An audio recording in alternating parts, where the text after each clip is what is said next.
Le Seigneur dit à Paul dans une vision, ne crains pas, mais parle. Ne te tais pas, parce que je suis avec toi, et personne ne mettra les mains sur toi pour te faire du mal, parce que j'ai un grand peuple dans cette ville. Acte 19, 9, 10. Au cours de son second voyage missionnaire, l'apôtre Paul a reçu un appel de la part de Dieu pour apporter l'évangile en Macédoine, acte 16, 9. Ce travail a été accompagné de la bénédiction du Saint-Esprit, dès lors que Paul et ses compagnons d'œuvre ont fait de cette région le point de départ de la mission évangélique en Europe continentale. L'apôtre Paul arrive maintenant dans la ville de Corinthe. Il vient de quitter Athènes, où ses efforts semblent avoir porté peu de fruits. Les Athéniens intellectuels et philosophes ont considéré l'apôtre comme un discoureur. Ils se sont moqués de lui en entendant parler de la résurrection. Cependant, quelques-uns ont cru. Acte 17, 18, 32, 34. Alors que Paul commence son activité à Corinthe, le Seigneur lui parle dans une vision. Quel réconfort précieux pour l'apôtre préoccupé.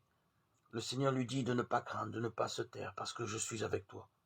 De plus, pour engager son serviteur à ne pas avoir de crainte, le Seigneur lui donne un encouragement tout à fait surprenant et remarquable. J'ai un grand peuple dans cette ville.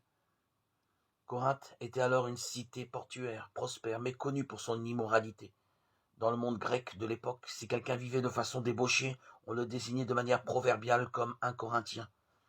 C'est pourtant là que le Seigneur a dit à Paul, « J'ai un grand peuple dans cette ville. » Combien il est touchant de voir que le Seigneur nous a choisis et aimés avant la fondation du monde. Éphésiens 1, 4. Il connaissait ceux qui seraient à lui avant qu'il soit sauvé. Cela n'annule pas la nécessité de prêcher l'Évangile, ni notre responsabilité de croire son message. Le Seigneur a dit à Paul de parler et de ne pas se taire. L'Évangile devait être proclamé. Blasés et desséchés par le péché, les Corinthiens étaient mûrs pour l'Évangile. 1 Corinthiens 6, 9, 11. Les fiers Athéniens n'en avaient pas voulu, mais le Seigneur avait un grand peuple à Corinthe.